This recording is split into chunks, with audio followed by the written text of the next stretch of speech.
Hello everyone, I am Neha and welcome back to my channel. I am here with a new topic, so let's begin. आज का हमारा topic है language disorder. It's a very very important topic. ये very short questions में कई बार आ चुका है. Language disorder तब होता है जब लिंग्विस्टिक इंफॉर्मेशन ठीक तरीके से प्रोसेस नहीं हो पाती हैं. इसमें जो पेशेंट होता है जिसको लैंग्वेज डिसऑर्डर्स होती हैं उनको बेसिकली ग्रामर से रिलेटेड प्रॉब्लम्स होती हैं.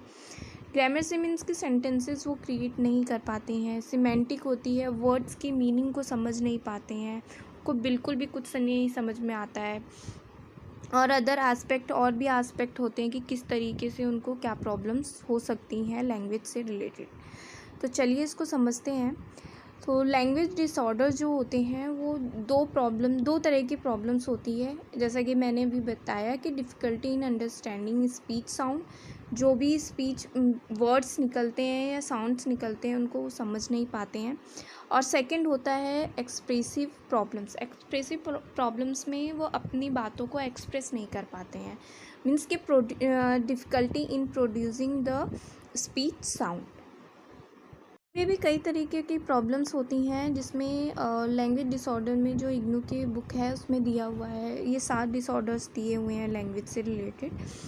इसमें है अफेजिया, ऑटिज़म और लर्निंग डिसेबिलिटी, अल्जाइमर डिसीज़ और स्पेसिफिक लैंग्वेज इम्पेयरमेंट. 6th है डेवलपमेंटल फोनोलॉजिकल डिसऑर्डर और डिस्प्रैक्सिया. तो in this video we will discuss about aphasia. Aphasia brain के लेफ़्ट हेमिस्फेयर को के डैमेज होने की वजह से ये प्रॉब्लम्स क्रिएट होती हैं. लेफ़्ट हेमिस्फेयर में जो ये एरिया होता है ये टेम्पोरल लोब का एरिया है. ब्रोका जो है वो फ्रंटल में आता है और वेर्निक जो है वो टेम्पोरल लोब के अंडर में. आप देख सकते हो पिक्चर्स डायग्राम इसमें साफ साफ है. तो 2 टाइप्स के ये अफेजिया होते हैं. एक ब्रोका अफेजिया होता है और एक वेर्निक अफेजिया होता है. ये लेफ़्ट हेमिस्फीयर में ही ये प्रॉब्लम्स क्रिएट होती हैं. तो वेर्निक अफेजिया के बारे में डिस्कस कर लेते हैं. जैसा कि मैंने बताया कि रिसेप्टिव अफेजिया, वेर्निक को रिसेप्टिक अफेजिया भी बोलते हैं. इसमें पर्सन फ्लुएंट बोल तो लेते हैं but they can't understand words. और ये टेम्पोरल लोब में होता है और वेर्निक एरियाज़ में. You can see in this picture.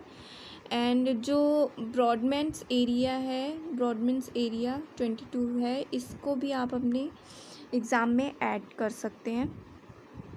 इसकी वजह से जो this condition is also called sensory aphasia and fluent aphasia, जैसा कि मैंने बताया. Now we come on discuss on Broca aphasia. Broca aphasia non fluent types है. इसमें पर्सन बोल नहीं पाते हैं, बिल्कुल भी कुछ भी नहीं बोल पाते हैं. ये ब्रोका अफेजिया जो है ये फ्रंटल लोब में होता है. और वेर्निकल कौन सा था, ये टेम्पोरल लोब में था प्रॉब्लम जो होती है. तो इसकी वजह से ब्रोका एरियाज़ जो हैं ब्रॉडमैन ने इन एरियाज़ को 40 to 45 एरिया के अंदर में रखा है.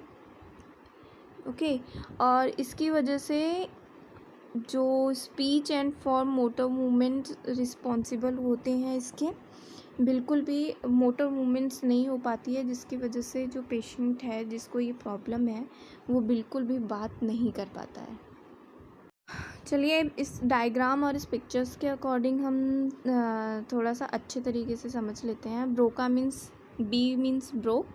बी यूजेस ब्रोकन वर्ड्स और बी इज़ फ्रस्ट्रेटेड. बोलते बोलते पर्सन फ्रस्ट्रेटेड होता है. इन नॉर्मल लैंग्वेज आपने देखा होगा, जो आपने गोलमाल मूवी देखी होगी उसमें एक तो लक्ष्मण होता है जो हकलाता है, बोल नहीं पाता है प्रॉपर तरीके से.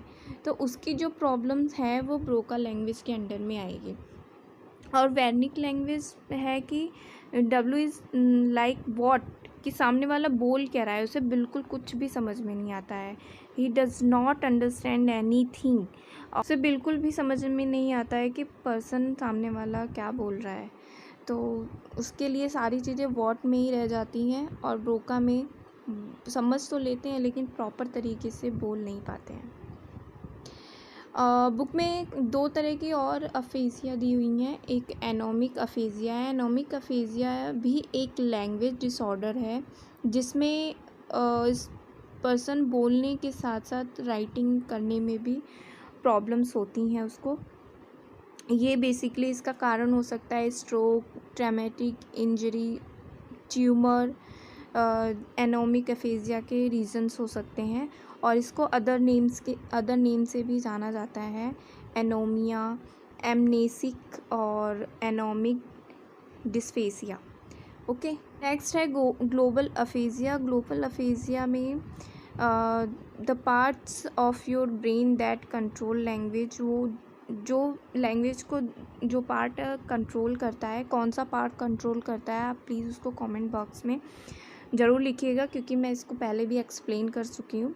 तो उसके डैमेज होने की वजह से ये ग्लोबल अफेजिया की प्रॉब्लम्स आती हैं और इसमें जो पेशेंट होता है, पर्सन होता है, वो एबल तो होता है प्रोड्यूस करने में, अंडरस्टैंड करने में, बट वो हैंडफुल ऑफ वर्ड्स, हाथों से चीज़ों को समझता है, ना ही वो बोल सकता है ना ही वो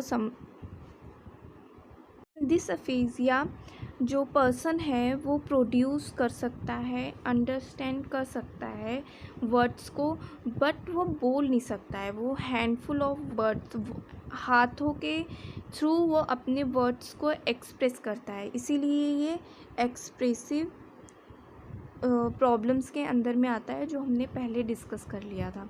दे can't write and read. The most common causes of global aphasia are stroke. तो ये थे सारे अफेजिया और इन शॉर्ट क्वेश्चंस में कभी कभी डिफरेंस भी आ जाते हैं इन दोनों के बीच में, ब्रोका अफेजिया और वैनिक अफेजिया, जिसको मैं बहुत अच्छे तरीके से एक्सप्लेन कर चुकी हूँ।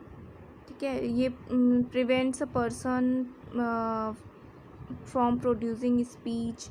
A person can understand language but can't speak. Words are not properly formed.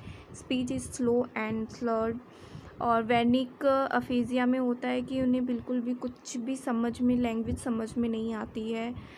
They person can speak clearly but the word that are put together make no sense. वो बोल तो सकते हैं बट उन वर्ड्स के उनके लिए कोई मायने नहीं है क्योंकि उनको बिल्कुल भी समझ में नहीं आता है। तो आई होप ये वीडियो आपके लिए हेल्पफुल हो, ये टॉपिक आपके लिए हेल्पफुल हो। अब नेक्स्ट डिसऑर्डर्स को हम नेक्स्ट वीडियो में पढ़ेंगे। तब तक मेरी वीडियोस को देखते रहिए और घर पे रहिए, सुरक्षित रहिए। Thanks for watching.